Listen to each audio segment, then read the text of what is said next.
Hello ছাত্রছাত্রীরা, আমরা আজকে চলে এসেছি দশম শ্রেণীর প্রবাহিতলিতে দ্বিতীয় পর্বের আলোচনায়। তো তোমরা নিশ্চয়ই প্রথম পর্বের আমার যে ভিডিওটা ছিল নিশ্চয়ই দেখেছো সবাই, এবং পড়াটা নিশ্চয়ই হয়ে গেছে। তো এই ধরনের ভিডিও আরও পেতে থাকলে আমার চ্যানেলটা অবশ্যই সাবস্ক্রাইব করবে, যাতে নতুন নতুন ভিডিওগুলো আপলোড করার সঙ্গে সঙ্গে তোমরা আবার জানতে পারো। তো আমরা আজকে প্রবাহিতলিতের দ্বিতীয় পর্বের আলোচনায় মূল যে বিষয়টা নিয়ে আলোচনা করব সেটা হলো আমাদের রোধ, বা যাকে বলা হচ্ছে রেজিস্ট্যান্স। তো ছাত্রছাত্রীরা, তোমরা সকলেই জানো, যখন আমরা কোনো রাস্তা দিয়ে চলাফেরা করি, সাপোজ ধরো আমাদের দুটো রাস্তা রয়েছে আইডেন্টিক্যাল, একটা রাস্তা একদম ফাঁকা আর আরেকটা রাস্তা দেখা যাচ্ছে যে কনজাস্টেড বা একেবারে ভিড়ে ঠাসা।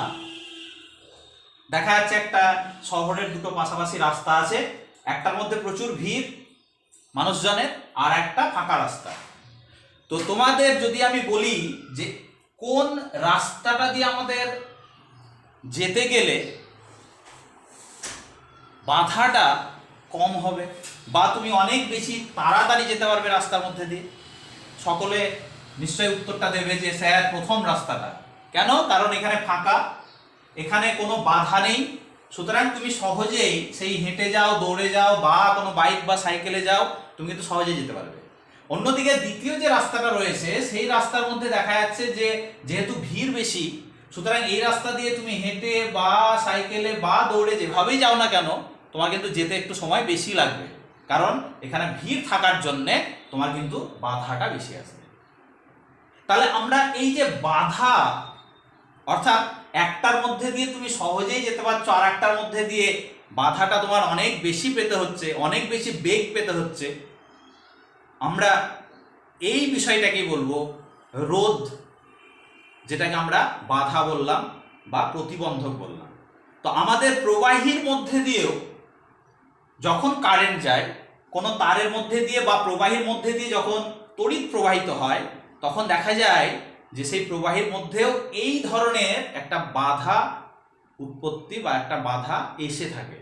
আমরা এই বাধাকেই বলবো রোধ, বা যাকে বলা হচ্ছে রেজিস্ট্যান্স। তো আমাদের এই রোধ বিষয়টা সম্পর্কে বলতে গেলে এক মহান বিজ্ঞানীর কথা না বললেই নয়। জার্মান বিজ্ঞানী জর্জ ওহম 1827 খ্রিস্টাব্দে উনি বিভিন্ন মাপের কতগুলো পরিবাহী তার নিয়ে তার দুই প্রান্তে ব্যাটারি যুক্ত করে তার মধ্যে একটা বিভব প্রভেদ দিয়েছিলেন, এবং সেই বিভব প্রভেদের জন্য বিভিন্ন মানের যে তড়িৎ প্রবাহ, সেই তড়িৎ প্রবাহ নিয়ে উনি একটা সূত্র দেওয়ার চেষ্টা করেছিলেন। অর্থাৎ বিভব প্রভেদ এবং তড়িৎ প্রবাহের মধ্যে যে সূত্র, আমরা যেটাকে ওহমস ল নামে চিনি, আজকে আমরা শিখব সেই জার্মান বিজ্ঞানী জর্জ ওহমের দেওয়া সূত্র, যেটা হলো ওহমস ল। তাহলে আমাদের জানতে হবে যে এই ওহমস ল আসলে কি। ওহমস ল আসলে দুটো চলরাশির মধ্যে সম্পর্ক। একটা চলরাশি হচ্ছে ভি, যেটাকে আমরা বিভব প্রভেদ বলবো, আর আরেকটা চলরাশি যেটা হলো তড়িৎ প্রবাহ মাত্রা আই। ছাত্রছাত্রীরা এখানে দেখতে পাচ্ছ যে আমার একটা পরিবাহী তার আঁকা আছে, আমি মাঝখানটা এরকম খাঁজকাটা করে এঁকেছি এই কারণেই, কারণ এটাকে আমি বোঝাতে চেয়েছি যে এখানে বাধা রয়েছে, সেই বাধাটাই হলো রোধ। আমরা ধরে নিলাম এ বি একটা পরিবাহী তার, যার দুই প্রান্তে অর্থাৎ এ বিন্দুতে বিভবটা রয়েছে ভিএ, বি বিন্দুর বিভব ভিবি। তাহলে এ এবং বি বিন্দুর মধ্যে আমরা বিভব পার্থক্য আগের দিনের আলোচনায় শিখেছি, বিভব পার্থক্যটা হবে ভিএ মাইনাস ভিবি, এটাই হবে আমাদের পোটেনশিয়াল ডিফারেন্স, যেটাকে আমরা ভি দ্বারা ডিনোট করেছি। এবং এর মধ্যে দিয়ে যদি তড়িৎ প্রবাহ মাত্রা আই হয়, মানে কারেন্টটা যদি আই হয়, এবং সেই সঙ্গে সঙ্গে আমরা ধরে নিলাম যে এই যে তারটা, এই পরিবাহী তারটার এখানে খাঁজকাটা মানেই জিগজ্যাগ, মানে আমরা বুঝতে পারছি এখানে একটা বাধা আছে, আমরা এটাকে বললাম রোধ। পরিবাহী রোধটাকে আমরা আর দ্বারা ডিনোট করলাম। তাহলে বিজ্ঞানী ওহমস আমাদের যেটা শিখালেন, উনি বললেন যে কোনো পরিবাহীর উষ্ণতা এবং অন্যান্য ভৌত অবস্থা। অন্যান্য ভৌত অবস্থার মধ্যে কি কি? যেমন হয়তো আলো, যেমন চাপ, যেমন চৌম্বক ক্ষেত্র ইত্যাদি ইত্যাদি। তাহলে উষ্ণতা এবং অন্যান্য ভৌত অবস্থা যদি অপরিবর্তিত থাকে, তাহলে কোনো পরিবাহীর মধ্যে দিয়ে তড়িৎ প্রবাহ মাত্রা, আমরা তড়িৎ প্রবাহ মাত্রাটাকে আই দ্বারা ডিনোট করেছি, কোনো পরিবাহীর মধ্যে দিয়ে তড়িৎ প্রবাহ মাত্রা ওই পরিবাহীর দুই প্রান্তের বিভব প্রভেদের সমানুপাতিক হবে। তার মানে আমরা ম্যাথমেটিক্যালি যদি লিখতে চাই, I varies as VA minus VB, যেখানে আমরা আগের দিন আলোচনা করেছি যে আই মানে হলো তড়িৎ প্রবাহ মাত্রা, ভিএ মাইনাস ভিবি যেটাকে আমরা বিভব পার্থক্য। তাহলে আমরা এটা ওহমের সূত্রে একটা গাণিতিক প্রুফ হিসাবে দেখাতে পারবো। ছাত্রছাত্রীরা সমানুপাত চিহ্ন থেকে সমান চিহ্ন আসতে গেলে আমরা একটা ভেদ ধ্রুবক ইন্ট্রোডিউস করবো। তার আগে আমরা ধরে নিলাম এই ভিএ মাইনাস ভিবিটা আসলে ভি, আমরা একটাই লেটার ভি দ্বারা ডিনোট করলাম। তাহলে পরের লাইনে যদি আমরা লিখি, তাহলে এখান থেকে আমরা লিখতে পারবো যে আই ভ্যারিজ অ্যাজ, আমরা ধরে নিলাম এটা ভি। এখান থেকে আমরা পরের লাইনে যদি যাই, সমানুপাত চিহ্ন থেকে সমান চিহ্নে আসতে গেলে আমরা এখানে একটা ভেদ ধ্রুবক ইন্ট্রোডিউস করব, যে ভেদ ধ্রুবকটাকে আমরা 1/r দ্বারা ডিনোট করব, 1/r। তার মানে আমরা দেখতে পাচ্ছি i ইজিক্যাল টু, এখান থেকে হয়ে যাবে i ইজিক্যাল টু কত, v/r, v/r। তোমরা কোন কোন বইয়ে দেখে থাকবে যে এটাকে উল্টো ভাবে লেখা হয়, অর্থাৎ v varies as i, v varies as i। তাহলে এখানে সমানুপাত চিহ্ন থেকে সমান চিহ্নে আসতে গেলে তখন কিন্তু r ব্যবহার করে ওরা, কিন্তু এই লেখাটা খুব একটা সমীচীন নয়, কারণ আমরা অ্যাকচুয়ালি আমরা ডিপেন্ডেন্ট ভেরিয়েবল যেটা সেটাকে আমরা বাম দিকে রাখি, আর ইন্ডিপেন্ডেন্ট যেটা সেটাকে ডান দিকে রাখি। তো এইভাবে আমাদের নিয়ম। তো তোমরা যেটা খুশি করতে পারো, তোমাদের ক্লাস 10 এর জন্য হয়তো ভুল ধরবে না। আমরা i ভ্যারিজ অ্যাজ v লিখবো, তাহলে i ইজিক্যাল টু এখানে ভেদ ধ্রুবকটা দেব 1/r, তাহলে i ইজিক্যাল টু হয়ে যাবে 1/r ইনটু v। তার মানে পরের লাইনে লিখতে পারবো i ইজিক্যাল টু কত, v/r।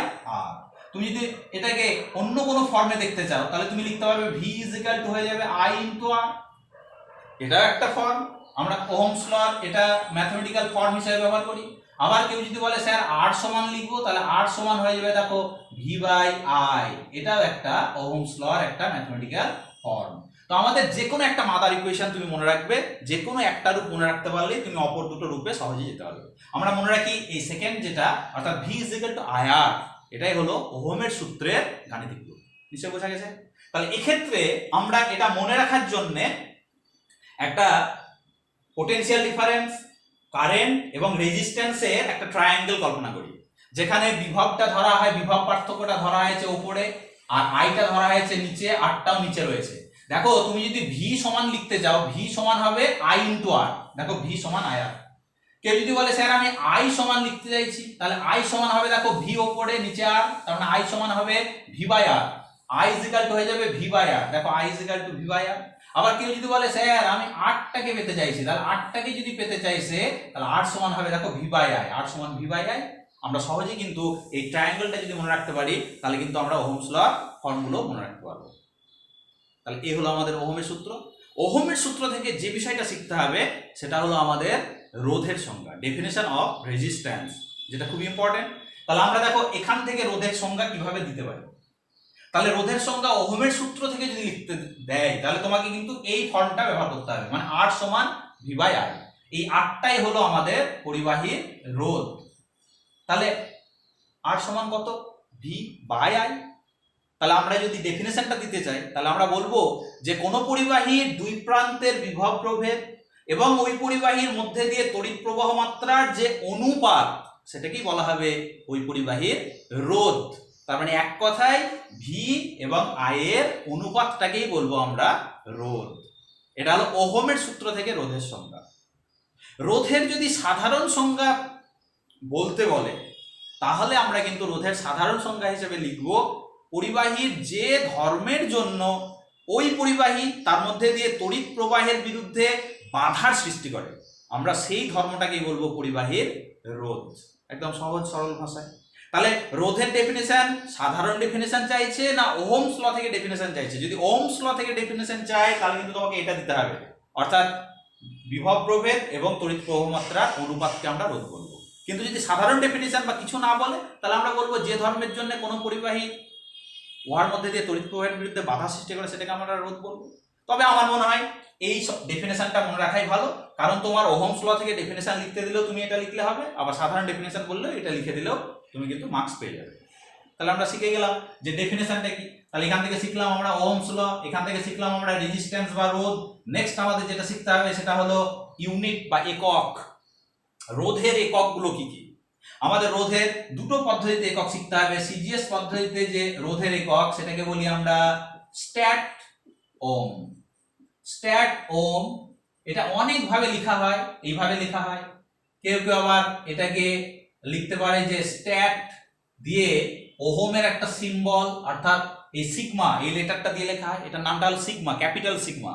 এটা ওহমসকে আমরা সিম্বলিক্যালি যখন লিখবো তখন এরকম সিগমা দিয়ে লিখবো। তাছাড়া তুমি OHM লিখতে পারো, ওম। এসআই পদ্ধতিতে এই ইউনিটটা হয়ে যাবে সরাসরি তখন ওম। এই ওমটাকে আবার আমরা কিভাবে লিখতে পারি? ওই যে বললাম যে সিগমা, ক্যাপিটাল সিগমা, এই সিম্বলটা দিয়েও আমরা ডিনোট করতে পারি। তাহলে রোধের ইউনিট এসআই ইউনিট ওম, আর সিজিএস ইউনিট স্ট্যাট ওমস হয়ে যাবে। অর্থাৎ ওমের আগে একটা স্ট্যাট লাগিয়ে দাও, তাহলে হয়ে গেল। নেক্সট আমরা শিখবো তাহলে স্যার 1 ওহমের ডেফিনেশনটা কি হবে। তাহলে আমরা যদি বলি যে কোন একটা পরিবাহীর রোধ 1 ওহম, এ কথার অর্থ কি? তাহলে তুমি এখান থেকেই দেখতে পাচ্ছ যে R = V/I। তাহলে R = যদি V/I, R এর মানটা 1 করতে চাইছো, তাহলে ভিটাকে 1 ধরে নাও, আইটাকে 1 ধরে নাও। তাহলে আমরা R = V/I জানি।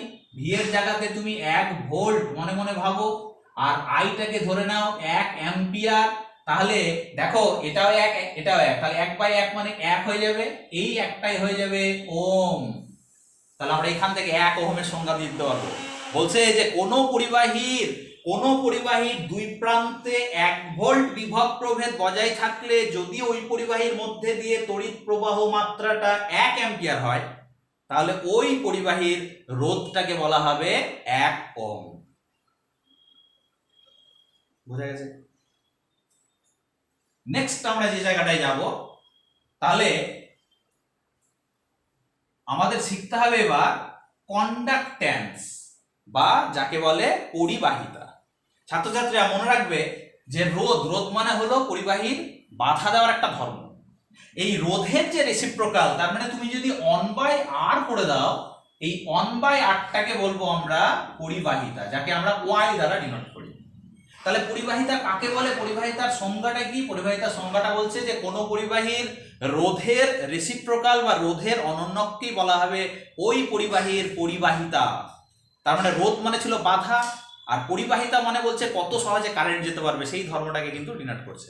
তাহলে তুমি যদি এর একক পেতে চাও, তাহলে নিশ্চয়ই দেখতে পাচ্ছ এটা R-টা নিচে আছে, তাহলে R এর অনন্যক করে দাও, তাহলেই তুমি একক পেয়ে যাবে। R এর জায়গাতে কি ছিল? R এর জায়গাতে ছিল দেখো ওম, তাহলে আমরা 1/ওহম লিখতে পারি বা ওহম ইনভার্স লিখতে পারি। আবার এটা দেখো একটা মজাদার একক আমরা লিখি, এই 1/ওহম মানে আমরা এটাকে ঘুরিয়ে লিখবো MHO, মানে মো। 1/OHM ছিল, আমরা ঘুরিয়ে লিখবো, এক লাইনে যখন লিখবো তখন ওটাকে MHO মানে উল্টে নিলাম, রেসিপ্রোকাল করে নিলাম, এটাকে বলা হয় মো। দেখো এখানে ওহমের সিম্বল ছিল সিগমা, তাহলে যেটা আমাদের 1/সিগমা হবে আমাদের কন্ডাক্ট্যান্সের একক। তাহলে 1/সিগমা মানে দেখো এটা উল্টে যাচ্ছে, মানে অ্যাকচুয়ালি সিগমা ইনভার্স। এই সিগমা ইনভার্সটাকে আবার দেখো উল্টো সিগমা লেখার দেখো কেমন নিয়ম, মানে উল্টে নিলাম মো, অথবা আমরা সিগমা ইনভার্স বা ওহমস ইনভার্স লিখতে পারি।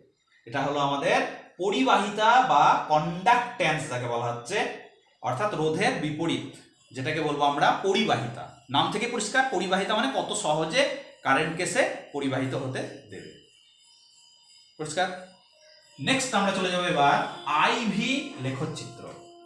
কোন একটা পরিবাহী বা কোন একটা কন্ডাক্টরের জন্য তার যে আইভি লেখচিত্র সেটা কেমন হবে, অর্থাৎ একদিক বরাবর আমরা ভোল্টেজ, একদিক বরাবর কারেন্টটাকে প্রকাশ করব, তাহলে সেই অবস্থায় আমরা কেমন ধরনের লেখচিত্রটা পাবো সেটা আমরা একটু দেখার চেষ্টা করব। যেটাকে আমরা পরিবাহীর আইভি লেখচিত্র বা আমরা যেটাকে ভোল্টেজ ভার্সেস রেজিস্ট্যান্স লেখচিত্র বলে থাকি। তাহলে একদিক বরাবর আমরা ভোল্টেজ ভি আর আরেক দিক বরাবর আমরা কারেন্ট আই কে প্রকাশ করব। মানে এক্স অক্ষ বরাবর ভি, ওয়াই অক্ষ বরাবর আই। এটা হলো আমাদের অরিজিন। তাহলে আমরা কি দেখতে পাচ্ছি, V is equal to I R. তার মানে ভোল্টেজ এবং কারেন্ট পরস্পরের কি সমানুপাতিক। এই সমানুপাতিক মানেই আমরা লেখচিত্র যখন আঁকবো তখন হবে এটা মূল বিন্দুগামী একটা সরলরেখা, স্ট্রেট লাইন। এটাই হলো আইভি লেখচিত্র। কার জন্যে? কোনো পরিবাহীর জন্য। এটা কিন্তু মাথায় রাখতে হবে, পরিবাহীর জন্য এরকম লেখচিত্র হয়। তাহলে স্যার অর্ধ পরিবাহী বা আরো অন্যান্য পদার্থের জন্য কি এই লেখচিত্র অন্যরকম হয়? নিশ্চয়ই হয়, যে কারণে আমরা এটাকে পরিবাহীর জন্য লেখচিত্র বলে থাকি বা আইভি লেখ বলে থাকি। তাহলে এখানে আমাদের যেটা মনে রাখতে হবে সেটা হলো এই লেখচিত্রের যে নতি, সেই নতির অনন্যক, অর্থাৎ এই অ্যাঙ্গেলটা যদি থিটা হয় তাহলে আমরা 1/tan থিটা যদি করি, অর্থাৎ ট্যানজেন্টের যদি রেসিপ্রোকাল নিই, সেটা কিন্তু রোধকে নির্দেশ করবে, আর কে নির্দেশ করবে। এটা আমাদের মনে রাখতে হবে। তার মানে নতির অনন্যকটা হলো রোধ। এই লেখচিত্রের নতির অনন্যক সেটা হবে রোধ। শুধু এইটুকু মনে রাখবে তোমরা, তাহলেই হবে। তাহলে এটা হলো আমাদের আইভি গ্রাফ বা আইভি লেখচিত্র। তাহলে এটা এই ধরনের লেখচিত্র আমরা কাদের জন্য পাই বললাম? পরিবাহীর জন্য। এবার তোমার মনে হতে পারে স্যার সব পরিবাহীর জন্য কি এরকম হবে? তুমি হয়তো এটা পেলে হয়তো তামার জন্য। তোমাকে যদি বলি অ্যালুমিনিয়ামের জন্য কেমন হবে, হয়তো অ্যালুমিনিয়ামের জন্য এবার হয়তো দেখা যাবে যে এরকম ধরনের তুমি একটা হয়তো লেখচিত্র পাচ্ছ অ্যালুমিনিয়াম। বা হয়তো দেখা যাচ্ছে লোহার জন্য বলা হলো, তাহলে লোহার জন্য এক্ষেত্রে দেখা যাচ্ছে যে এরকম ধরনের একটা লেখচিত্র হয়তো তুমি পেলে। তাহলে এইরকম মানে মোট কথা মূল বিন্দুগামী একটা সরলরেখা হবে। তাদের নতি কিন্তু সবার এক হবে না, কারণ এক এক পদার্থের জন্য রোধ যেহেতু আলাদা আলাদা, সুতরাং তাদের এই অ্যাঙ্গেলটাও কিন্তু আলাদা আলাদা হবে, যাতে আমরা 1/tan থিটা করলে তার রোধের মানটাও আলাদা পাই। তাহলে এগুলো হলো কাদের জন্য? এগুলো হলো পরিবাহীর জন্য। বলছে যে যে সমস্ত পদার্থগুলো এই ওহমের সূত্র মেনে চলবে, মানে আমরা বলতে পারি কি, অর্থাৎ আমরা বলতে পারি যে V is equal to I R বা আই ভ্যারিজাস ভি। এই লেখচিত্র যারা মেনে চলবে বা এই সূত্র যারা মেনে চলবে, এই ল যারা মেনে চলবে, তাদেরকে বলা হয় ওহমিক সাবস্ট্যান্স। ওহমিক সাবস্ট্যান্স, ওহমীয় পদার্থ। ওহমীয় পদার্থ মানে এক কথায় যারা ওহমপন্থী, ওহমের দলের যারা লোক, এক কথায় বলতে তাদেরকে আমরা ওহমিক সাবস্ট্যান্স বলবো। কারা হবে? যত ধাতু রয়েছে সমস্ত ধাতুই কিন্তু আমাদের এই ওহমিক সাবস্ট্যান্স। এছাড়াও আরো কিছু কিছু পদার্থ রয়েছে। এবার তুমি বলতে পারো স্যার তাহলে সবাই তাহলে ওহমপন্থী নয়? নিশ্চয়ই নয়। কিছু কিছু পদার্থ রয়েছে যারা আবার এই ওহমের সূত্র মেনে চলে না। ওহমের তার মানে এই সূত্রকে, তারা এই লেখচিত্রকে মেনে চলছে না। আমরা সেই পদার্থগুলোকে বলবো non ohmic substance. Non ohmic substance. Non ohmic substance কোনগুলো হবে? যেমন যত অর্ধপরিবাহী রয়েছে, জার্মেনিয়াম থেকে শুরু করে, সিলিকন থেকে শুরু করে, এছাড়া তুমি যেমন পাবে তড়িৎ বিশ্লেষ্য দ্রবণ, ডায়োড ভাল্ব ইত্যাদি ইত্যাদি পদার্থ যারা কিন্তু ওহমের সূত্র মেনে চলে না, মানে যাদের ক্ষেত্রে আইভি লেখচিত্র তুমি যদি প্লট করো এরকম মূলবিন্দুগামী সরলরেখা পাবে না, এরকম লিনিয়ার হবে না, রৈখিক হবে না, সেটা নন লিনিয়ার হয়ে যায়। আমরা সেই পদার্থগুলোকে বলবো নন ওহমিক সাবস্ট্যান্স, মানে যারা ওহমের সূত্র মেনে চলে না। তাহলে ওহমিক এবং নন ওহমিক সাবস্ট্যান্স কাদের বলে এবং তাদের একটা দুটো করে উদাহরণ কিন্তু মনে রাখতে হবে। নেক্সট আমরা যেটা চলে যাব সেটা হলো আমাদের কোনো ইলেকট্রোকেমিক্যাল সেল। আমরা আগের দিন আলোচনা করছিলাম, তাহলে তাদের ক্ষেত্রে আমাদের যেটা শিখতে হবে, সেই ইলেকট্রোকেমিক্যাল সেলের ক্ষেত্রে আমাদের শিখতে হবে ইন্টারনাল রেজিস্ট্যান্স এবং যেটা শিখতে হবে সেটা হলো লস্ট ভোল্ট। এই দুটো জিনিস আমরা শিখব। তাহলে আমরা ওহমের সূত্র শিখে গেছি, ওহমের সূত্র থেকে রোধের সংজ্ঞা, সেখান থেকে কারা ওহমিক কারা নন ওহমিক হবে সব শিখে গেলাম। নেক্সট আমরা শিখবো যেটা, সেটা হলো আমাদের ইন্টারনাল রেজিস্ট্যান্স বা যাকে অভ্যন্তরীণ রোধ বলে। ইন্টারনাল রেজিস্ট্যান্স সাপোজ ধরো কোনো একটা আমাদের তড়িৎ কোষ আছে, তড়িৎ কোষকে আমরা সিম্বলিক্যালি এইভাবে লিখবো, দুটো দাগ দিয়ে, একটা বড় দাগ একটা ছোট দাগ। বড় দাগটা হবে পজিটিভ আর ছোট দাগটা হবে নেগেটিভ, মানে এটা পজিটিভ তড়িৎদ্বার, এটা নেগেটিভ তড়িৎদ্বার। কোন একটা তড়িৎ কোষ আমরা আগের দিন আলোচনা করেছিলাম। এখানে হয়তো দেখা যাচ্ছে যে কোন একটা সার্কিট আমরা অঙ্কন করলাম, সেখানে একটা রোধ আছে, আমরা রোধ মানেই এরকম খাঁজকাটা, এরকম জিগজ্যাগ এইভাবে সিম্বলিক্যালি আমরা আঁকবো। দেখা যাচ্ছে যে তড়িৎ কোষের ক্ষেত্রে আমরা জানি তড়িৎ কোষ মানে তার ভেতরে কিছু পদার্থ আছে, কিছু তড়িৎ বিশ্লেষ্য দ্রবণ আছে।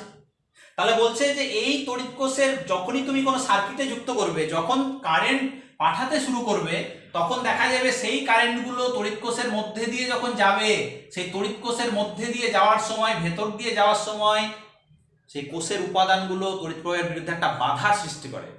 এটা কোথাকার বাধা? এটা হলো কোষের ভেতরের বাধা, যে কারণে আমরা একেই বলি অভ্যন্তরীণ রোধ, মানে এটা ভেতরের রোধ। এগুলো যে কোনো তড়িৎ কোষ মাত্রই তার একটা ভেতরের কিন্তু রোধ আছে। তাহলে বিষয়টা পরিষ্কার হয়েছে যে অভ্যন্তরীণ রোধ কি। আমরা এই অভ্যন্তরীণ রোধকে স্মল আর দ্বারা ডিনোট করব। তার মানে যে কোনো তড়িৎ কোষ মাত্রই তার মধ্যে দিয়ে যখন কারেন্ট যাবে, সেই তড়িৎ কোষের উপাদান মানে তড়িৎ বিশ্লেষ্য দ্রবণ সেই তড়িৎ প্রবাহের বিরুদ্ধে একটা বাধার সৃষ্টি করে, আমরা সেই বাধাটাকে বলবো অভ্যন্তরীণ রোধ। কিন্তু দেখো সার্কিটের বাইরে এই যে রোধটা, এটা কিন্তু অভ্যন্তরীণ রোধ নয়, এটা কিন্তু বহির্বর্তনীর রোধ, এটা বাইরের রোধ, এটা কিন্তু তড়িৎ কোষের মধ্যে নাই।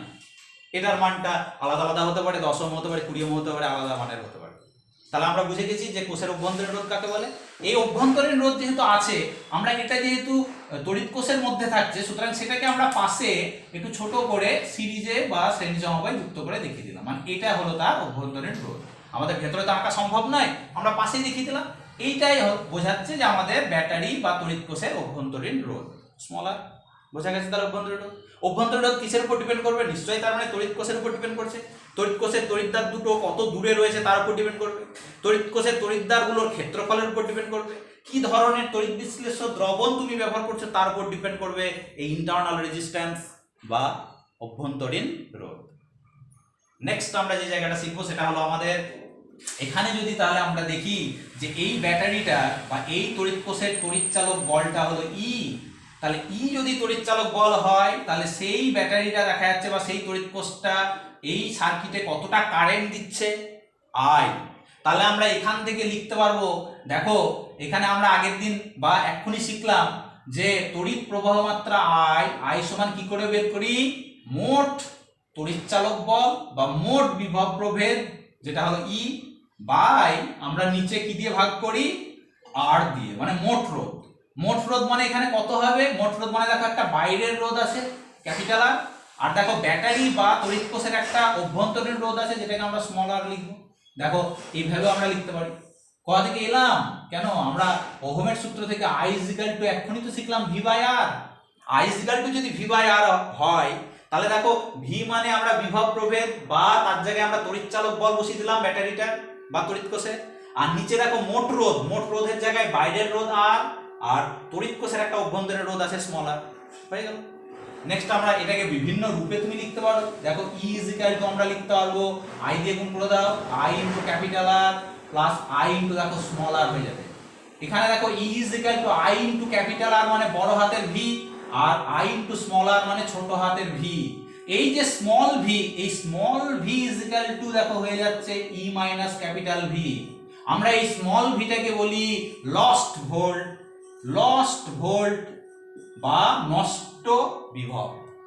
মানে যে বিভবটা তুমি বহির্বর্তনীতে পাচ্ছ না, যে বিভবটা তড়িৎ কোষের মধ্যে, তড়িৎ কোষের উপাদানের মধ্যে দিয়ে কারেন্ট যেতে গিয়ে যেটা তড়িৎ কোষের ভেতরেই নষ্ট হয়ে যায়, আমরা সেই নষ্ট বিভবটাকে বা সেটাকেই বলি আমরা লস্ট ভোল্ট বা নষ্ট বিভব। মানে যে বিভবটা তুমি মাথা ঠুকলেও বাইরে কিন্তু পাবে না। বাইরে পাবে কোনটুকু? বাইরে পাবে ক্যাপিটাল ভিটুকু। এই স্মল ভিটা কিন্তু এই তড়িৎ কোষের ভেতরে নষ্ট হয়ে যাচ্ছে। তাহলে লস্ট ভোল্ট সম্পর্কে আমরা শিখে গেলাম। নেক্সট আমরা চলে যাবো যেটা, সেটা হলো এবার ডিপেন্ডেন্ট, অর্থাৎ রোধ কোন কোন বিষয়ের উপর নির্ভর করে।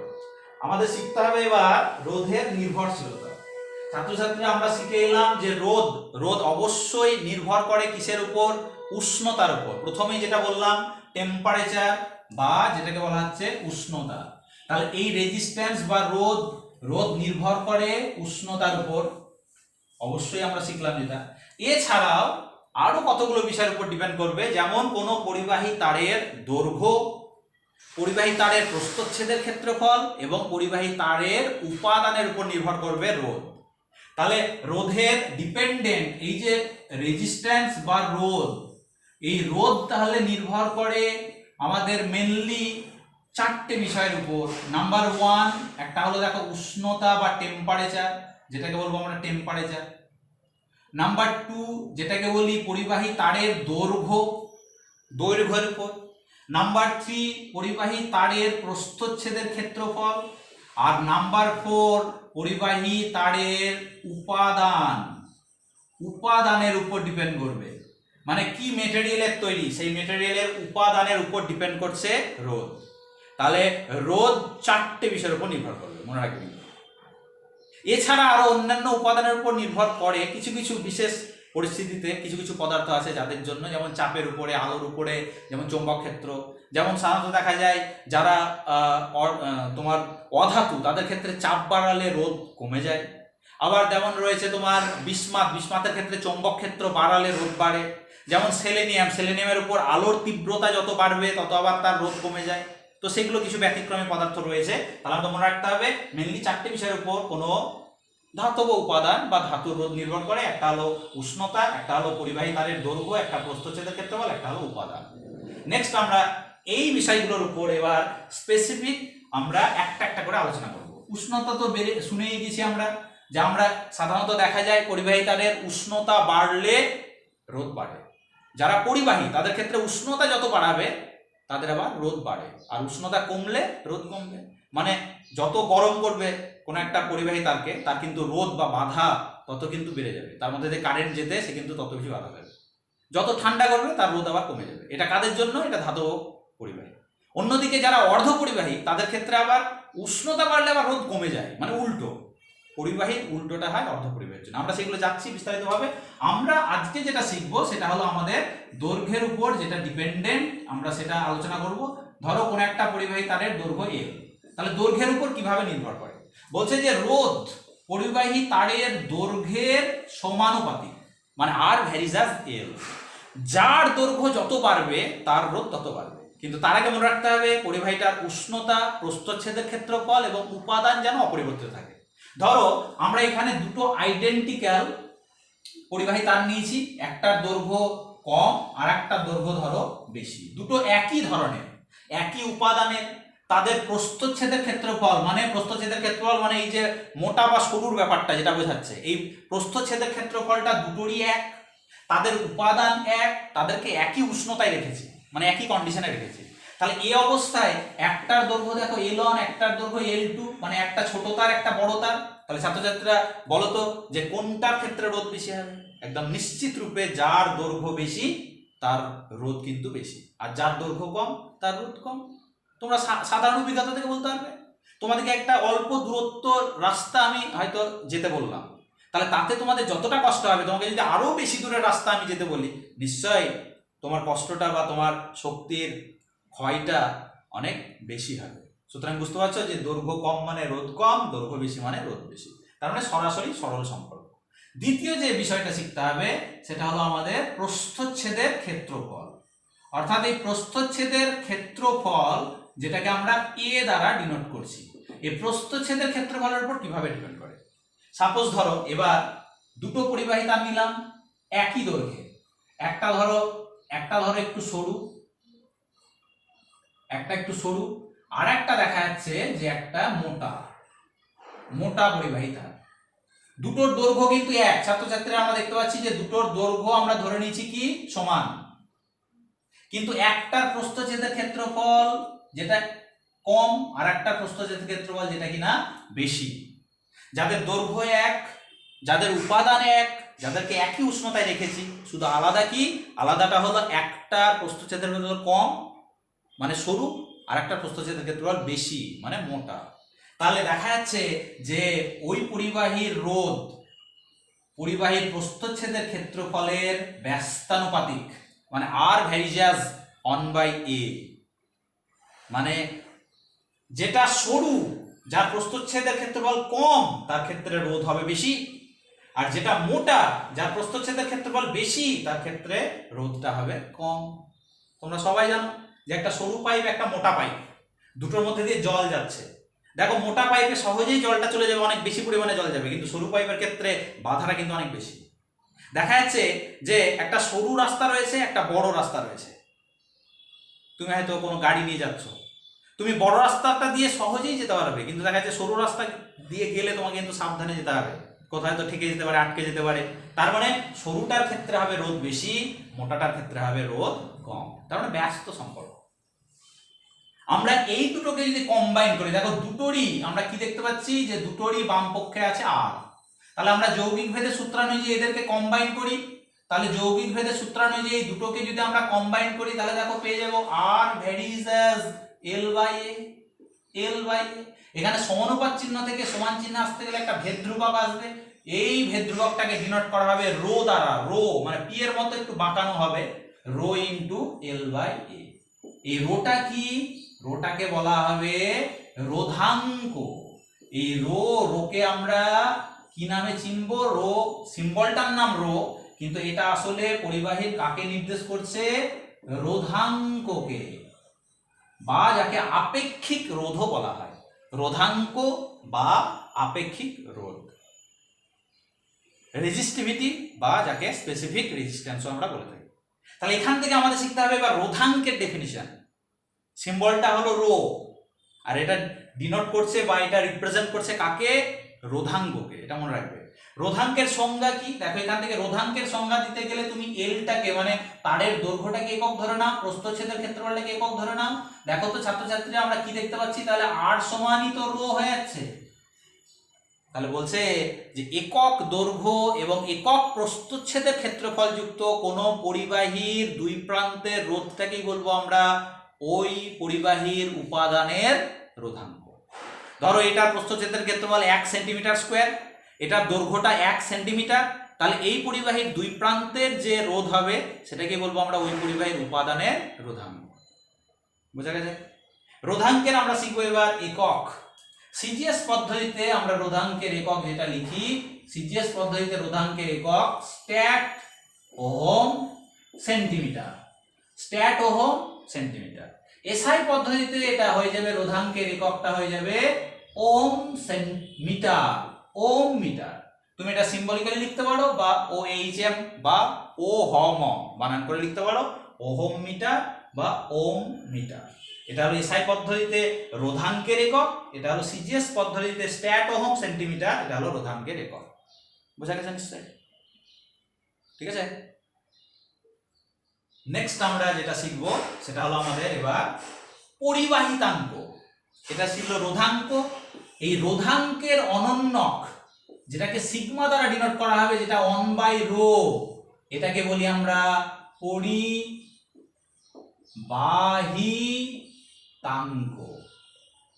পরিবাহিতাঙ্ক বা যাকে বলা হচ্ছে কন্ডাক্টিভিটি। এটা ছিল রেজিস্টিভিটি, এটা কন্ডাক্টিভিটি। দেখো একটা বুঝলে কিন্তু আরেকটা সহজ। মানে রোধাঙ্ক তুমি বুঝে গেছো, তাহলে রোধাঙ্কের অনন্যক করে দাও, 1/রোধাঙ্ক করে দাও, তাহলে তুমি পেয়ে যাবে পরিবাহিতাঙ্ক। তাহলে পরিবাহিতাঙ্কের ডেফিনিশন কি? রোধাঙ্কের অনন্যক বা রোধাঙ্কের রেসিপ্রোকালকেই বলবো আমরা পরিবাহিতাঙ্ক। তাহলে এর ইউনিট কি হবে? ইউনিট মানে দেখো তুমি এই রোধাঙ্কের যে একক পেয়েছিল সেটাকে ইনভার্স করে দাও, উল্টে নাও। যেমন এটা হয়ে যাবে দেখো 1/ওহম মিটার পেয়েছিলাম আমরা এসআই পদ্ধতিতে, তাহলে 1/ওহম মিটার মানে ওহম উল্টে গেল, মো মিটার ইনভার্স হয়ে গেল, মো মিটার ইনভার্স মানে রেসিপ্রোকাল। রোধাঙ্কের যা একক তার রেসিপ্রোকাল বা টু দি পাওয়ার -1 করে দাও, তাহলেই হয়ে যাবে আমরা পরিবাহিতাঙ্কের একক পেয়ে যাব। নেক্সট আমরা যেটা শিখবো সেটা হলো কন্ডাক্টর এবং ইনসুলেটর। এটা ছোটবেলা থেকেই পড়ে আসছো, আর বলার বিশেষ কিছু বলতে হবে না যে আমরা কাকে আমরা পরিবাহী বলি আর কাকে অন্তরক বলি। পরিবাহী হবে তারাই যাদের মধ্যে দিয়ে সহজেই তড়িৎ পরিবাহিত হতে পারে, তাদেরকে বলি আমরা পরিবাহী। পরিবাহী মানে যত ধাতু আছে এছাড়া অধাতুর মধ্যে যেমন আমরা জানি গ্রাফাইট, গ্যাস কার্বন, এরা আবার তড়িৎ প্রবাহ করতে পারে, এদেরকে আমরা পরিবাহী বলি। আর অন্তরক কারা? অন্তরক মানে যাদের মধ্যে দিয়ে তড়িৎ প্রবাহিত হয় না, তড়িৎ প্রবাহে যারা বাধা দেয় বেশি, তাদেরকে বলি আমরা অন্তরক। অন্তরকের মধ্যে যেমন তোমার প্লাস্টিক হবে, কাঁচ হবে, কাঠ হবে, কাগজ হবে, এবোনাইট হবে, বিশুদ্ধ জল আবার তড়িৎ পরিবহন করতে পারে না, সেক্ষেত্রে আমরা জানি। তাহলে এগুলোর ক্ষেত্রে আমরা দেখব যে এই পরিবাহী এবং অন্তরক, এদের মাঝামাঝি আর একটা পদার্থ আছে যারা পরিবাহীর মতো অত ভালো তড়িৎ পরিবহন করতে পারে না, আবার অন্তরকের মতো অত বাধাও দেয় না, এরা মাঝামাঝি, যাদেরকে বলি আমরা অর্ধ পরিবাহী। অর্ধ পরিবাহী, অর্ধ পরিবাহী, তার মানে বুঝতে পারছি যে আধা আধি এরা পরিবাহী, মানে পুরোপুরি পরিবাহী নয়, আবার পুরোপুরি অন্তরক নয়। অর্ধ পরিবাহীর মধ্যে যেমন জার্মেনিয়াম, যেমন সিলিকন, এগুলোকে বলি আমরা অর্ধ পরিবাহী। আমাদের আরো উঁচু ক্লাসে গিয়ে বিস্তারিতভাবে আলোচনা রয়েছে। তো এদের আবার ব্যবহার তোমরা জানো, সেগুলো একবার করে পড়লেই বুঝতে পারবে কোথায় পরিবাহী ব্যবহার হয়, কোথায় অন্তরক ব্যবহার হয়, এটা আর বলতে হবে না, ছোটবেলা থেকে পড়ে আসছো। আমি চলে যাবো যে জায়গাটা, সেটা হলো আমাদের এই রোধাঙ্কের সঙ্গে উষ্ণতার লেখচিত্র। তিনটে পদার্থের জন্য পড়তে হবে। একটা প্রথমে পড়বো আমরা পরিবাহীর জন্য। পরিবাহীর জন্য কি লেখচিত্র? এটা লেখচিত্রটা থাকবে একদিক বরাবর রোধাঙ্ক মানে রো, আর একদিক বরাবর থাকবে টি। তাহলে প্রথমে আমরা পরিবাহীর জন্য দেখি কেমন হয়। পরিবাহীর জন্য দেখবে যে আমাদের এক্স অক্ষ বরাবর রোধাঙ্ক, আর দেখা যাচ্ছে ওয়াই অক্ষ বরাবর আমরা রোধাঙ্ককে প্লট করি, আর এক্স অক্ষ বরাবর টেম্পারেচার। তাহলে তুমি কেমন লেখচিত্র পাবে? লেখচিত্রটা পাবে যে যত উষ্ণতা বাড়বে তত দেখবে যে রোধাঙ্ক বা রোধ বাড়ছে। রোধাঙ্ক বা রোধ বাড়ছে উষ্ণতা বাড়ার সঙ্গে সঙ্গে। এরা কারা? এরা হবে পরিবাহী।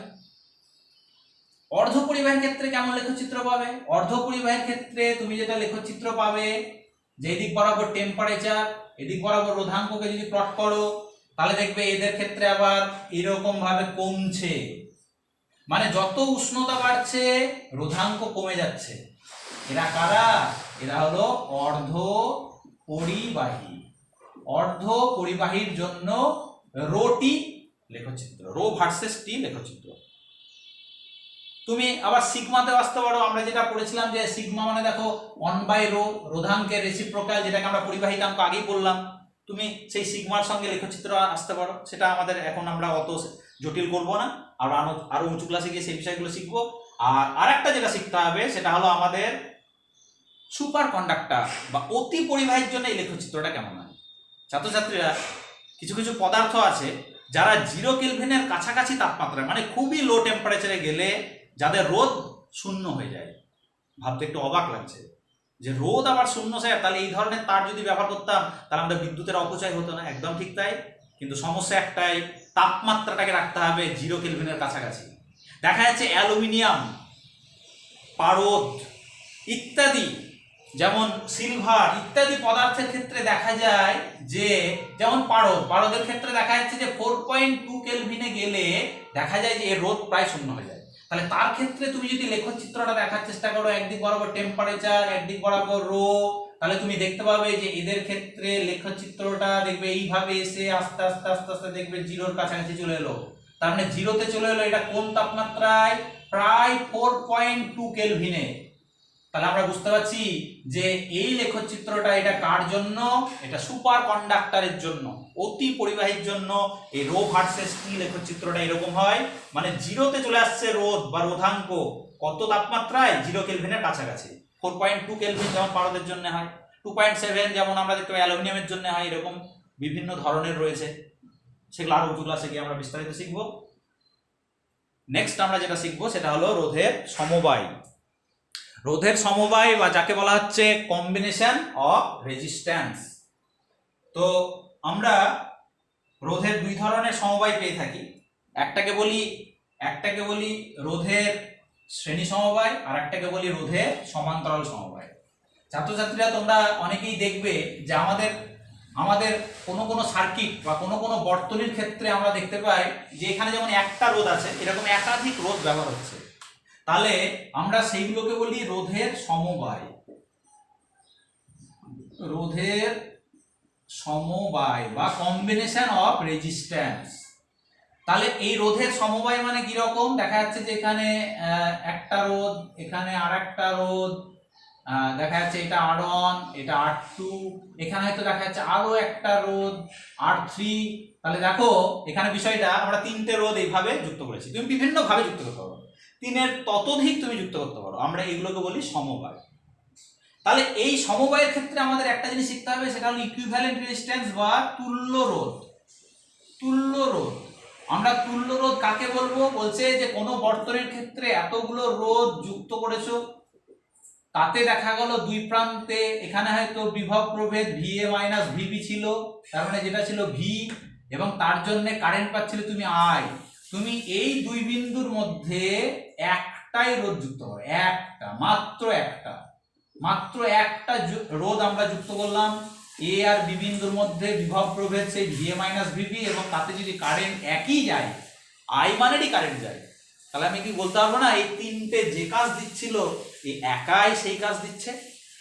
আমরা তখন এই সিঙ্গেল রেজিস্ট্যান্সটাকে বলবো এই তিনটে রোধের তুল্য রোধ, ইকুইভ্যালেন্ট রেজিস্ট্যান্স। মানে মোট কথা এতগুলোর পরিবর্তে একটাই একই কাজ দিচ্ছে। এখানে নির্দিষ্ট ভোল্টেজ, তাতে কারেন্ট তুমি I পাচ্ছিলে, এখানে সেই ভোল্টেজ যদি রাখো কারেন্টও সেই I পাচ্ছ, তাহলে আমরা এই রোধটাকে বলবো ওদের তুল্য রোধ। আমাদের শিখতে হবে এবার রোধের দুই ধরনের সমবায়, একটা হলো শ্রেণী সমবায় আর একটা হলো সমান্তরাল সমবায়। এই নাম থেকেই পরিষ্কার, শ্রেণী, শ্রেণী মানেই পরপর যুক্ত থাকবে। নাম্বার 1 আমরা প্রথমেই শিখব সিরিজ কম্বিনেশন, বা যাকে বলা হচ্ছে শ্রেণী সমবায়। শ্রেণী সমবায়ের ক্ষেত্রে কি হবে? শ্রেণী সমবায়ের ক্ষেত্রে একটা রোধের শেষ হবে আর সেখানেই আর একটা রোধের শুরু হবে। একটা রোধের শেষ, সেখানে আর একটা রোধের শুরু।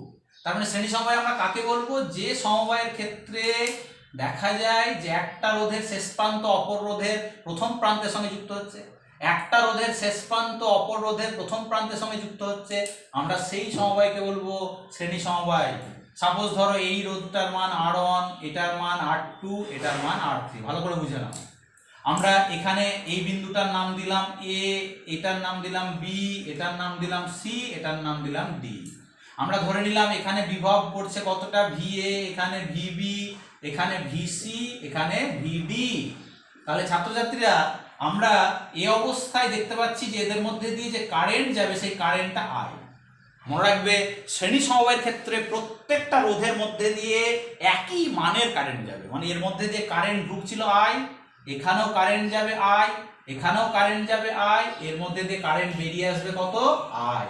তাহলে একটা প্রশ্ন অনেক সময় দেয় যে শ্রেণী সমবায়ের ক্ষেত্রে প্রত্যেকটা রোধের মধ্যে দিয়ে কোন রাশিটা নির্দিষ্ট থাকে, ধ্রুবক থাকে? উত্তরটা হলো তড়িৎ প্রবাহ মাত্রা। কিন্তু বিভব প্রভেদ দেখো প্রত্যেকটার জন্য আলাদা আলাদা। তাহলে আমরা এখানে তিনটে রোধ যুক্ত করেছি কোন বিন্দুর মধ্যে? A আর D বিন্দুর মধ্যে। আমরা এদের তুল্য রোধ বের করবো। তুল্য রোধ মানে কটা? সিঙ্গেল রেজিস্ট্যান্স, একটা রোধ। তাহলে আমরা A এবং D বিন্দুর মাঝে আমরা এমন একটা রোধ যুক্ত করলাম, এমন মানের রোধ যুক্ত করলাম যাতে দেখা গেল এই তিনটে যে কাজ দিচ্ছিল, যে কাজ মানে A বিন্দুর বিভব VA, D বিন্দুর বিভব VD, তাতে কারেন্ট কত যাচ্ছিল? I, এখানেও কারেন্ট যাচ্ছে I। তাহলে আমরা এই রোধটাকে বলবো এই তিনটে রোধের তুল্য রোধ। আমরা মানটা বের করে নিই, ক্যালকুলেশনটা দেখে নিই। দেখো খুবই সহজ, শুধু জাস্ট ওহমস ল অ্যাপ্লাই করো। প্রথমে আমরা A আর B বিন্দুর মধ্যে ওহমের সূত্র বা ওহমস লটা যদি অ্যাপ্লাই করি, তাহলে আমরা লিখতে পারবো যে VA minus VB equal to দেখো কত? I ইন্টু R1, এটার জন্য। দ্বিতীয়টার জন্য দেখো VB মাইনাস VC, মানে বিভব পার্থক্যটা কারেন্ট ইন্টু রোধ I ইন্টু R2। তৃতীয়টার জন্য এখানে যুক্ত করো, দেখো VC minus VD equal to দেখো হয়ে যাবে I ইন্টু R3। এই তিনটেকে যোগ করে দাও। দেখো যোগ করলে আমরা VB কেটে যাবে, VC কেটে যাবে দেখছি, তার মানে পড়ে থাকবে আমাদের VA minus VD equal to কত হয়ে যাবে? যোগ করছো, দেখো I কমন, তাহলে I যদি কমন যায় তাহলে পড়ে থাকছে দেখো R1 plus R2 plus R3। এটা 1 নম্বর সমীকরণ। দেখো বুঝতে পারলে কি? দেখো আমরা এখানে তিনটে রোধের জন্য আলাদা আলাদা ভাবে ওহমস ল অ্যাপ্লাই করলাম, তিনটেকে যোগ করে দিলাম। তিনটেকে যোগ করে দিলে বাম পক্ষে দেখো এই ভিভি ভিভি ভিসি ভিসি কেটে গিয়ে ভিএ মাইনাস ভিটি পুরো থাকছে, আর ডান পক্ষে দেখো প্রত্যেকটাতে আইটা কমন, তাহলে R1 plus R2 plus R3 হয়ে গেল। নেক্সট এবার এই তুল্য রোধে অ্যাপ্লাই করো। তুল্য রোধের ক্ষেত্রে দুই প্রান্তের বিভব প্রভেদ কত? ভিএ মাইনাস ভিডি, তাতে কারেন্ট কত যাচ্ছিল? I, এবং এই তুল্য রোধটাকে আমরা কত ধরে নিয়েছি? R। এটাকে 2 নম্বর ইকুয়েশন নাম দাও। তাহলে কম্পেয়ার করো তো, কম্পেয়ারিং 1 and 2। তাহলে আমরা দেখতে পাচ্ছি বাম পক্ষ দেখো 1, I দেখো 1, তার মানে এই বড় হাতের আটটায় আসলে R1 plus R2 plus R3। তার মানে এখান থেকে আমরা পেয়ে গেলাম তুল্য রোধ R R1 plus R2 plus R3। শ্রেণী সমবায়ের ক্ষেত্রে তুল্য রোধ বের করা খুবই সহজ, সব কটাকে একসঙ্গে যোগ করে দাও। ধরো একটার মান 1 ওহম, একটার মান 2 ওহম, একটার মান 3 ওহম। তাহলে বলো তো এই তিনটের শ্রেণী সমবায়ের তুল্য রোধ কত হবে? 1 প্লাস 2 প্লাস 3 মানে হয়ে যাবে 6। এরকম ছোট ছোট দেখবে অঙ্ক করা আছে, সেগুলো কিন্তু করতে হবে। সূত্রটা মনে রাখবে R R1 plus R2 plus R3। তোমার যদি আরো রোধ থাকে plus R4 plus R5 plus dot dot dot dot dot dot, যতগুলো থাকবে সবগুলোকে একসঙ্গে যোগ। এটা হলো শ্রেণী সমবায়। লাস্ট আমরা করব সমান্তরাল সমবায়। সমান্তরাল সমবায় মানে এখানে যেটা কি হচ্ছিল, এখানে দেখা যাচ্ছিল যে একটার শেষ আর একটা শুরু, একটার শেষ আর একটা শুরু। সমান্তরালের ক্ষেত্রে কি হবে দেখো, সমান্তরালের ক্ষেত্রে আমি পাশে এঁকে দেখাচ্ছি। সমান্তরালের ক্ষেত্রে বলছে যে এই রোধগুলোর সব রোধগুলোর একটা প্রান্ত একদিকে যুক্ত থাকবে আর আরেক প্রান্তগুলো আরেক দিকে যুক্ত থাকবে। মানে তাদের বাম প্রান্তগুলো দেখো একটা বিন্দুতে যুক্ত আর সবার ডান প্রান্তগুলো দেখো আর একটা বিন্দুতে যুক্ত। দেখো ছবিটা দেখতেই বোঝা যাচ্ছে যে এরা পরস্পরের সমান্তরাল। এই কম্বিনেশনটাকে বলি আমরা প্যারালাল কম্বিনেশন। সাপোজ ধরো আবার আমরা ধরে নিলাম R1, এটা R2, এটা R3। এই বিন্দুটার নাম দিলাম আমরা এখানে A বিন্দু, এটার নাম দিলাম ধরো B বিন্দু। তাহলে এখানে বিভবটা VA, এখানে বিভব VB। এবার কারেন্ট দেখো যাচ্ছে I। তাহলে এবার কিন্তু ছাত্রছাত্রীরা কারেন্ট কিন্তু সব রোধগুলোর মধ্যে এক হবে না। কারেন্টটা কি হয়ে যাবে? কারেন্টটা ভাগ হয়ে যাবে। যেমন এটার মধ্যে দিয়ে কারেন্টটা ভেঙে গিয়ে I1, এটার মধ্যে দিয়ে কারেন্ট যাবে I2, এটার মধ্যে দিয়ে কারেন্ট যাবে I3। তাহলে এবার এক থাকবে কোনটা? এক থাকবে এদের প্রত্যেকটার দুই প্রান্তের বিভব প্রভেদ। দেখো শ্রেণী সমবায়ের ক্ষেত্রে এক ছিল কোনটা? তড়িৎ প্রবাহ মাত্রা বা কারেন্ট, বিভব প্রভেদ আলাদা। সমান্তরাল সমবায়ের ক্ষেত্রে কারেন্টগুলো আলাদা আলাদা হয়ে যাবে প্রত্যেকটার মধ্যে দিয়ে। যেমন I1 যাচ্ছে এটার মধ্যে দিয়ে, I2 যাচ্ছে এটার মধ্যে দিয়ে, I3 যাচ্ছে এটার মধ্যে দিয়ে, কিন্তু দুটোর প্রত্যেকটার দুই প্রান্তের বিভব প্রভেদ হয়ে যাবে এবার এক। পার্থক্যটা এখানে। তাহলে আমরা এটার ক্ষেত্রে এবার আমরা তুল্য রোধ বের করার চেষ্টা করব। আমরা পড়ছি এবার সমান্তরাল সমবায়। দ্বিতীয় যে কেসটা সেটা হলো প্যারালাল কম্বিনেশন। আমাদের পড়তে হবে সমান্তরাল সমবায়। সেই সমান্তরাল সমবায়ের ক্ষেত্রে আমরা ধরে নিলাম A এবং D বিন্দুর মধ্যে আমরা এবার একটাই রোধ যুক্ত করব A এবং D বিন্দুর মধ্যে, যাতে কিনা আমরা সেই একই বিভব প্রভেদ VA মাইনাস VB যদি প্রয়োগ করি তাহলে দেখা যাবে কারেন্টটা কিন্তু সেই I থাকবে। আমরা তাহলে এই তিনটে তুল্য রোধ বলতে পারবো এই একটা রোধ সিঙ্গেল রোধ ক্যাপিটাল আর কে। এটা হলো সমান্তরাল সমবায়ের জন্য তুল্য রোধ। তাহলে আমরা এবার এই তুল্য রোধের রাশিমালাটা দেখি। এটা ছিল শ্রেণী সমবায়ের জন্য। সমান্তরালের জন্য কি হয় দেখি। সমান্তরালের জন্য তাহলে কি থাকবে? কারেন্টগুলো কিন্তু এবার আলাদা আলাদা। তাহলে দেখো আমরা এই কারেন্ট আয়ন সমান কত লিখতে পারবো? দেখো আয়ন সমান ওহমের সূত্র অ্যাপ্লাই করো। এদের দুই প্রান্তের বিভব প্রভেদ মানে VA minus VB, VA minus VB by এটার রোধ R1। বলো তো I2 দ্বিতীয়টার মধ্যে দিয়ে কারেন্ট, এই যে I2 সমান কত হবে? দেখো দুই প্রান্তের বিভব প্রভেদ VA মাইনাস VB বাই কত হয়ে যাবে? বাই হয়ে যাবে R2। তৃতীয়টার মধ্যে দিয়ে কারেন্ট মানে এই যে I3টা দেখো 3 নম্বরের মধ্যে দিয়ে যাচ্ছে। তাহলে I3 সমান আবার কত লিখতে পারবে? I3 সমান দেখো VA minus VB, VA minus VB by কত হয়ে যাবে? বাই হয়ে যাবে দেখো R3। তাহলে আমরা কি দেখতে পাচ্ছি? আমরা এবার যেটা দেখতে পাচ্ছি যে এদের কারেন্ট গুলো কিন্তু আলাদা আলাদা হয়ে গেল। তাহলে বলো তো মোট কারেন্ট I সমান কত? আইটা তো তিনটেতে ভেঙে যাচ্ছে। তাহলে আমরা যদি তিনটেকে I2 আর I3 কে যদি যোগ করি তাহলে কি আমরা মোট কারেন্ট বা মোট তড়িৎ প্রবাহ মাত্রা I পাবো না? একদম, কারণ আইটাই দেখো ভেঙে গিয়ে আয়ন I2 আর I3 হয়ে গেছে। তাহলে তিনটেকে যোগ করলে আমরা I পেয়ে যাবো। তাহলে এই তিনটেকে তুমি যোগ করে দাও, মান তিনটে বসিয়ে দাও, আমি একবারে করে দিচ্ছি। I ইকুয়াল টু দেখো VA minus VB, VA minus VB তিনটেতেই আছে, তাহলে VA মাইনাস VB এটা কমন চলে যাচ্ছে, তাহলে পড়ে থাকছে ভেতরে কত, এটাতে পড়ে থাকছে 1/R1 প্লাস 1/R2 প্লাস হয়ে যাবে 1/R3। এটা আমাদের এবার 1 নম্বর সমীকরণ। এবার তুমি তুল্য রোধের জন্য চলে এসো, এটার জন্য ওহমস ল অ্যাপ্লাই করো। তাহলে এটার জন্য ওহমস ল অ্যাপ্লাই করলে আমরা I সমান কত লিখতে পারবো?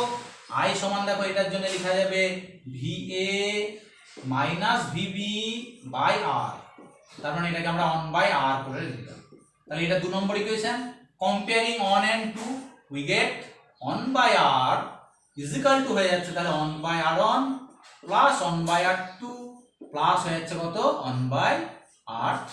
তাহলে ছাত্রছাত্রীরা লক্ষ্য করো যে শ্রেণী সমবায়ের ক্ষেত্রে তুল্য রোধ যেটাকে আমরা RS যদি বলি, S ফর সিরিজ, তাহলে দেখো তিনটেকে সরাসরি যোগ, কিন্তু সমান্তরাল সমবায়ের ক্ষেত্রে প্যারালালের ক্ষেত্রে যদি আমরা RP বলি এটাকে, তাহলে দেখো তাদের রেসিপ্রোকাল করে কিন্তু যোগ করতে হচ্ছে। তাহলে তোমাদের একটা জিনিস মাথায় রাখতে হবে, এই তুল্য রোধ 1/R1 plus 1/R2 plus 1/R3 মানে কিন্তু তুল্য রোধটা নয়, সেটা হলো তুল্য রোধের রেসিপ্রোকাল। আমি একটা উদাহরণ দিলে বুঝতে পারবে, যেমন ধরো এটার মান হয়তো 1 ওহম, এটা 2 ওহম, এটা 3 ওহম। তাহলে আমি যদি বলি এদের তুল্য রোধ কত, তাহলে তুল্য রোধ মানে আমরা পেলাম প্যারালাল কম্বিনেশনের জন্য 1/RP is equal to 1/1 plus 1/R2 মানে 1/2 প্লাস 1/R3, R3 মানে 3। দেখো এটাকে যদি যোগ করি আমরা, তাহলে লসাগু হচ্ছে 6 প্লাস 3 প্লাস হয়ে যাবে 2, তাহলে এটা কত হয়ে যাচ্ছে 6 আর 3 9 10 11, 11/6। তাহলে ছাত্রছাত্রীরা এই 11-র 6 কিন্তু সমান্তরাল সমবায়ের তুল্য রোধ নয়, কারণ এই সমান্তরাল সমবায়ের তুল্য রোধ হলো RPটা, 11-র 6 মানে তো হলো 1/RP। তাহলে এটাকে তোমার আবার রেসিপ্রোকাল করে, তার মানে RP সমান পাবে তুমি কিন্তু 6/11 ওহম। এটা কিন্তু মাথায় রাখতে হবে। শ্রেণী সমবায় অনেকটা সহজ, সরাসরি যোগ করে দিলে আমরা তুল্য রোধ পেয়ে যাবো RSটা, কিন্তু প্যারালালের ক্ষেত্রে দেখো 1/R1 plus 1/R2 plus 1/R3 মানে হলো 1/ তুল্য রোধের মানে রেসিপ্রোকাল 1/RP। তাহলে তোমাকে এই কটাকে যোগ করার পর RP মানে কি সেটাকে আবার উল্টে নিতে হবে, তবেই তুমি RP মান পাবে। তাহলে আজকের মতো এইটুকুই, আর বড় করবো না বেশি, অনেকটাই বড় হয়ে গেছে। সম্পূর্ণ ভিডিওটা দেখবে সমস্ত প্রশ্নের উত্তর পেয়ে যাবে। আমরা পরের দিন এর পরের আলোচনা অর্থাৎ আমাদের তড়িৎ প্রবাহের তাপীয় ফল নিয়ে আলোচনা করব। ভালোভাবে পড়াশোনা করো, কোনো সমস্যা থাকলে আমাকে জানাবে, কমেন্ট করবে এবং অবশ্যই আমার চ্যানেলটা সাবস্ক্রাইব করে দেবে।